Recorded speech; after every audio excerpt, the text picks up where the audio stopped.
June 17, 1995. Saturday night, D&D Studios, Manhattan. 2:37 a.m. Junior M.A.F.I.A album sessions. Conspiracy. The crew is deep in work. Lil Kim, Lil Cease, Klept, Trife, Chico Del Vec, Biggie's proteges. The album is coming together, track after track. But something's off tonight. Chico Del Vec is in the corner, head in his hands, not vibing, not participating, just sitting there, silent, heavy. His real name is Antoine Brown, 23, from Bed-Stuy. Been friends with Biggie since childhood. Part of the original crew. Talented, could write, could rap. But tonight, Antoine can't focus. His life is falling apart. Biggie's in the booth, recording his verse, finishing a feature for the album. He can see Antoine through the glass, sees him sitting there, motionless, sees something's wrong. Biggie knows his people, knows their energy, knows when someone's off. And Antoine is definitely off, has been for weeks. But tonight it's worse. Tonight it looks like he's breaking.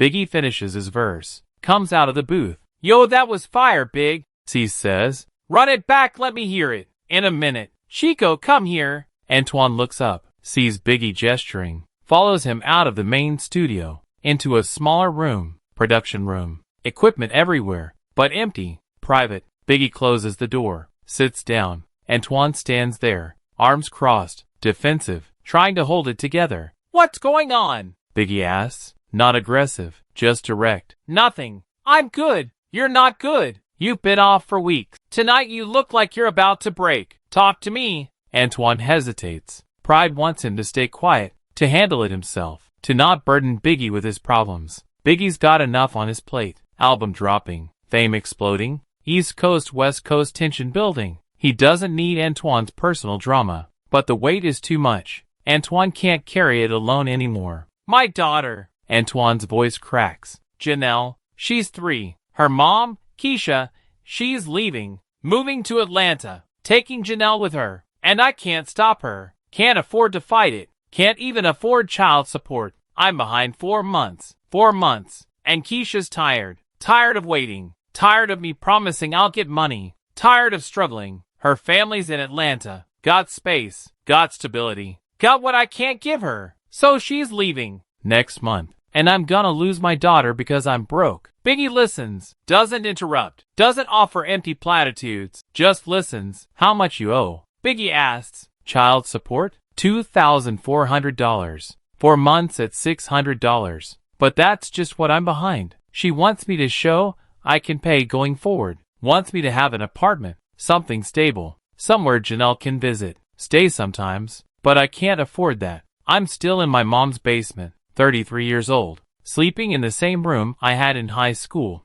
I can't bring my daughter there. Can barely take care of myself. What about the album? You're on Conspiracy. That's gonna pay. The advance is split between all of us. My cut is maybe $8,000 total. Before taxes. Before fees. Before my mom takes some for rent because I've been living there rent-free for 2 years while I chase this rap dream. After all that, maybe $4,000. That covers what I owe. Gets me a few months ahead. But it's not stability. It's not a solution. It's a band-aid. And Keisha's done with band-aids. She needs to see something real. Something permanent. And I got nothing. Biggie sits back. Thinking. Calculating. Antoine's a good dude. Loyal. Talented. Been there from the beginning. Not asking for a handout. Just crushed by circumstances. By poverty. By the gap between trying and succeeding. The album advance will help. But Antoine's right. It's temporary. It's not enough. Not for what he needs. Not for keeping his daughter.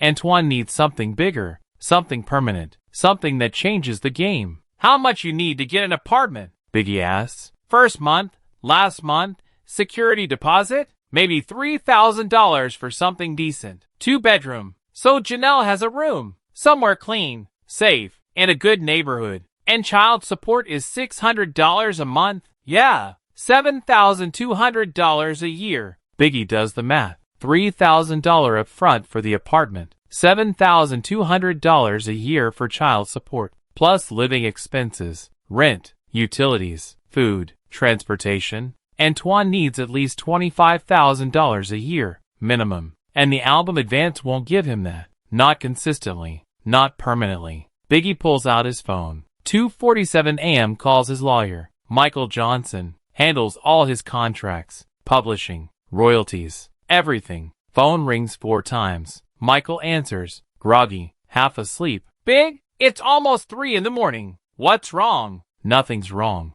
I need you to do something. Tomorrow. First thing. Okay. What? Antoine Brown. Stage name Chico Del Vec, Jr. M.A.F.I.A. I'm giving him 15% of my publishing. From Ready to Die, make it legal. Make it permanent. Draw up the papers. Have them ready by Monday. Silence. Long silence. Michael's awake now. Fully awake. 15% of your publishing? Big that's. Do you understand what you're giving away? I understand. Ready to Die is already generating $300,000 a year in publishing. Growing every quarter. 15% is $45,000 annually. Right now. Could be $60,000 next year. $80,000 the year after. You're talking about hundreds of thousands of dollars. Maybe millions over time. I know. Why? Why would you give away that much? Biggie looks at Antoine, sees him standing there, trying not to cry, trying to process what he's hearing. Because he's my brother. Because he's losing his daughter. Because he needs stability, and I can give him that. Do the paperwork. Big, at least make it temporary. 5 years. 10 years. Something with an end date. No. Permanent. Forever. As long as Ready to Die generates publishing, Antoine gets 15%. Non-negotiable. Another silence. Then, okay, I'll have the papers ready Monday. Good. Thanks, Michael. Biggie hangs up. Antoine is frozen. Can't move. Can't speak. Can't process what just happened. Biggie just gave him 15% of Ready to Die publishing. The album that's changing hip-hop. The album that's selling hundreds of thousands of copies. The album that will sell millions. The album that will generate royalties forever. 15%. Not a loan. Not an advance. Not something temporary. Permanent. Forever. Big, I can't take that. That's too much. You're not taking it. I'm giving it. There's a difference. But that's your money. Your work. My decision. Antoine, you've been with me since day one. Before the deal. Before the fame. Before any of this. You were there when I was broke. When I was nobody. When I was just Christopher from the block. Now I got something. And you need something. So I'm giving it. That's what family does. How much we talking? Antoine's voice is barely a whisper. Michael said $45,000 a year right now. Could be more. Could be a lot more. That covers your child support. Your apartment. Your life. You can show Keisha you got stability. You can keep Janelle. You can be her dad. That's what matters. The rest is just money. Antoine breaks. Full breaks. Crying. Not hiding it. Not trying to stop it. Just crying. Because someone saw him. Someone helped him. Someone gave him a future. Biggie stands up. Hugs him. Lets him cry. Don't make me regret this. Be a good dad. That's the payment. Be there for Janelle. That's all I want. Monday morning, June 19th. Michael Johnson's office. The papers are ready. Assignment of publishing rights. Christopher Wallace to Antoine Brown. 15% of all publishing royalties derived from the album Ready to Die in perpetuity. Antoine signs. Biggie signs. Witnesses sign. Done. Legal. Permanent. Antoine Brown now owns 15% of one of the greatest hip-hop albums ever made. August 1995. 2 months later. First publishing check arrives. Antoine's at his mom's house. Basement. Envelope from ASCAP. He opens it. Check inside. $11,250. 3 months of publishing. April through June. He stares at it. Can't believe it's real. Calls the number on the letter. Confirms it's legitimate. It is. The money is real. Biggie's gift is real. His life is about to change. He pays Keisha the back child support. All $2,400. Plus the next 6 months. $3,600. Total $6,000. Where'd you get this? She asks, suspicious, thinking he's back to selling. Back to the streets. Biggie, he gave me publishing. From his album. This is my cut. It's legal. It's permanent. I got stability now. Keisha's quiet. Processing. How much you gonna get? They're saying $40,000 to $50,000 a year. Maybe more. Every year? Every year. As long as the album sells. As long as it gets played. As long as it exists. Keisha starts crying. Relief. Hope. So Janelle can stay? Janelle can stay. September 1995. Antoine gets an apartment. 2-bedroom, Crown Heights, safe building, good neighborhood, near a good school. $1,200 a month. He can afford it now. Janelle has a room, pink walls, posters, toys, a bed with a canopy. Everything a 3-year-old girl dreams about. She sleeps there 3 nights a week, weekends plus 1 weekday. Antoine picks her up from daycare, cooks dinner, reads her stories, puts her to bed. He's her dad, really her dad. Not just someone paying child support, actually present, actually there. The publishing checks keep coming, every quarter. Sometimes $12,000, sometimes $15,000, sometimes more. Ready to Die keeps selling, keeps generating royalties, radio play, samples, licensing. Every time someone uses a Biggie song in a movie, Antoine gets a piece. Every time a song gets played on the radio, Antoine gets a piece. Every time the album sells, Antoine gets a piece. It grows. 1996, $48,000 total. 1997, $52,000. 1998, $58,000. Climbing, always climbing. March 9th, 1997. Biggie is killed. Antoine gets the call. 4 a.m. Can't breathe, can't think, can't process. His friend,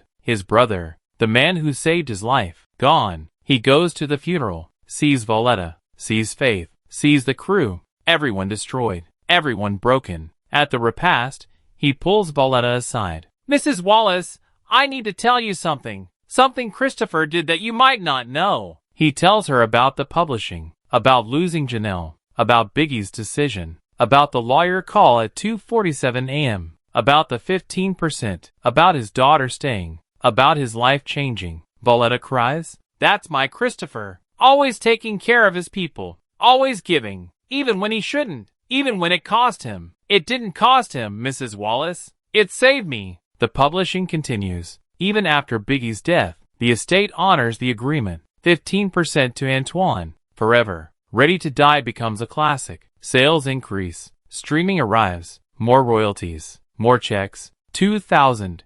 $61,000. 2005. $73,000. 2010. $88,000. The numbers keep growing. Antoine invests some, saves some, lives on the rest, stays stable, stays present for Janelle. 2015. 20 years after Biggie's gift, Janelle is 23, graduating college. Spelman, Atlanta. Full 4 years. No debt. Zero. Paid entirely by Biggie's publishing money. Antoine's in the audience, watching his daughter walk across the stage, get her diploma, psychology degree, thinking about going to grad school, becoming a therapist. She's brilliant, beautiful, successful, everything he dreamed she could be. And none of it would have happened without Christopher Wallace. After the ceremony, Janelle hugs him. "Daddy, we did it. You did it, baby. All you. No, we did it. You were always there, always supportive, always made sure I had what I needed. That matters. That's why I'm here."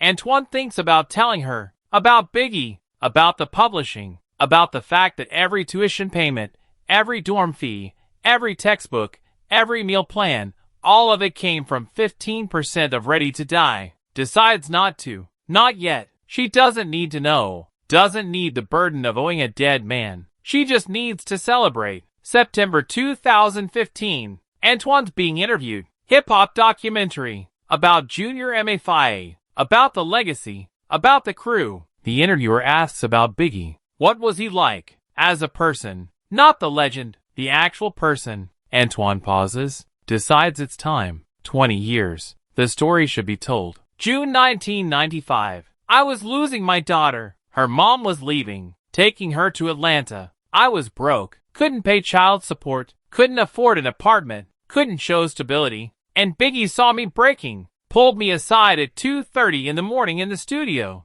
I told him everything. And he called his lawyer. Right there. 2:47 a.m. gave me 15% of his publishing. From Ready to Die. Permanent, forever. The interviewer's jaw drops. 15% of Ready to Die? 15%. That year it was worth $45,000. Now it's worth almost $90,000 annually. For 20 years, I've been getting checks. Every quarter. Biggie's been paying my child support, my rent, my daughter's education, my life. My daughter just graduated Spelman. Zero debt. Paid for entirely by the notorious Big's publishing royalties. Because 20 years ago, he saw me hurting and decided to change my entire bloodline. The interview goes viral. Within days, it's everywhere. Biggie gave away 15% of Ready to Die publishing to save friend's daughter. Hip-hop blogs, mainstream news, ESPN, CNN, everyone covering it. Everyone understanding Biggie differently.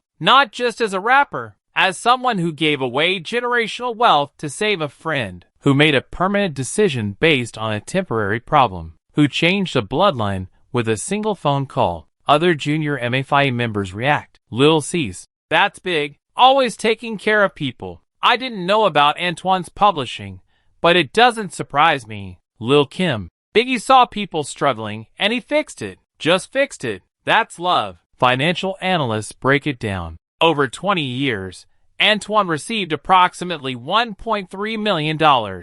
Christopher Wallace gave away $3 to $4 million in lifetime value to help a friend keep his daughter. 2024, 29 years after the gift. Janelle is 32, married, licensed therapist, working with at-risk youth in Brooklyn, the same neighborhood her dad grew up in, the same streets that almost swallowed him. She's giving back, helping kids who remind her of what her dad could have been, should have been, would have been without Biggie's intervention. Antoine, 62, still getting checks, still living off 15% of Ready to Die, still grateful, still thinking about Christopher Wallace every time the money hits his account. He's being interviewed again. Podcast, The Breakfast Club. Charlemagne asks the obvious question. Do you ever feel guilty? Taking money from a dead man's estate? Money that could go to his kids? Antoine doesn't hesitate. Every day. Every single day. But then, I remember what Big told me.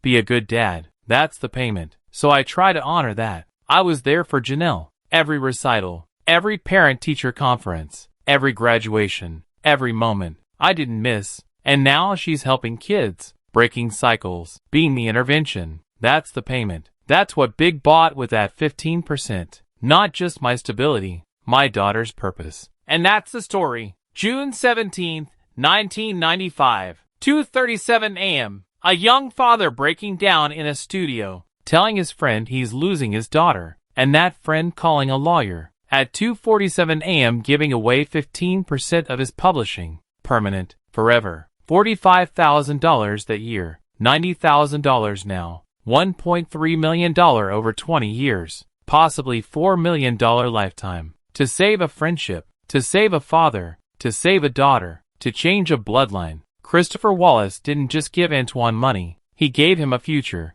Gave Janelle a future. Gave their family generational wealth. With a single decision. At 2:47 in the morning. In a recording studio. While making history. That's Biggie. That's the truth. That's the legacy nobody knew for 20 years.